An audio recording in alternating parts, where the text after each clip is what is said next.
क्या करना है? ऐसे शापों की वजह से अक्सर लोगों को चोट पहुंचती है क्या? ये अपने आप में ही एक अनोखा मामला था, लेकिन ऐसे मामलों में लोगों का बुरा अंजाम होना एक आम बात है। किसी शापित आत्मा के हमले से कोई सीधे सीधे मर जाए तो ये सही रहता है। अगर हमें किसी की लाश टुकड़ों में बटी मिले तो वो खुशनसीब होता है।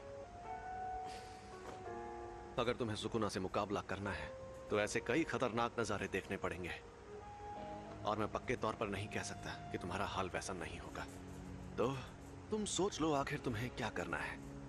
तुम ताकतवर हो इसलिए दूसरों की मदद करो। सुकुना के सारे हिस्से खत्म हो गए तो क्या लोग उन तकलीफों से बचेंगे जो इन शापों की वजह से हो रही है? हाँ बिल्कुल। आपके पास वो उंगली अभी भी है?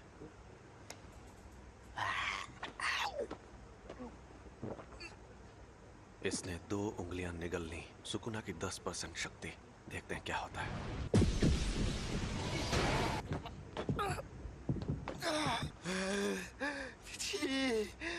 ये तो साफ हो गया कि सिर्फ इसका शरीर ही ताकतवर नहीं है, बल्कि ये सुकुना को अपने दिमाग पर हावी होने से भी रोक सकता है। ऐसी काबिलियत वाला आदमी 1000 सालों में भी नहीं देखा गया होगा। इसका मतलब मैं ये समझूं कि तुमने पक्का इरादा कर लिया है? बिल्कुल नहीं। मैं अभी भी सोच रहा हूँ मुझे मारना जरूरी क्यों है।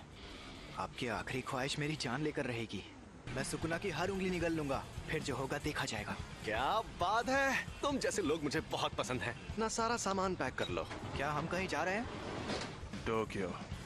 हम जा रहे हैं Tokyo metropolitan jujutsu technical high school. Tokyo metropolitan jujutsu technical high school. दुनिया में जुजुत्सु जादू सिखाने वाले ऐसे 2 ही स्कूल हैं। दुनिया को दिखाने के लिए तो ये एक गुरुकुल जैसा है, लेकिन कई जुजुत्सु जादूगर पढ़ाई होने के बाद इसे एक बेस की तरह इस्तेमाल करते हैं। थोड़ी देर में प्रिंसिपल तुम्हारा इंटरव्यू लेंगे। प्रिंसिपल? अगर कोई गड़बड़ की तो वो तुम्हें एडमिशन नहीं देंगे, तो संभाल लेना। फिर क्या होगा? वो मुझे तुरंत मार देंगे। सबके ओहदे उनकी ताकत से तय होने चाहिए। तुमने मुझे एक बार हराया है, इसलिए इसके शरीर पर कब्जा करते ही सबसे पहले तुम्हें मारूंगा। लोग मानते हैं कि र्योमेन सुकुना एक खतरनाक देवता है और उसके 4 हाथ और 2 सर थे, लेकिन वो कोई देवता नहीं बल्कि असल में इंसान था। और ये बात आज से 1000 साल पहले की है। जब जुजुत्सु का सुनहरा दौर था, तब जादूगर पूरी ताकत लगाकर उससे लड़ते थे और हार जाते थे। तब उसे सुकुना का नाम दिया गया। हम उसकी कब्र को भी तबाह नहीं कर पाए, और वो मरने के बाद भी शापित उंगलियों के रूप में जिंदा रहा। वो सही मायनों में शापित आत्माओं का राजा है। ज्यादा ताकतवर कौन है, आप या वो? देखो, अगर सुकुना को उसकी सारी ताकत मिल गई तो उससे लड़ना थोड़ा मुश्किल हो जाएगा। तुम लेट हो गए साथ।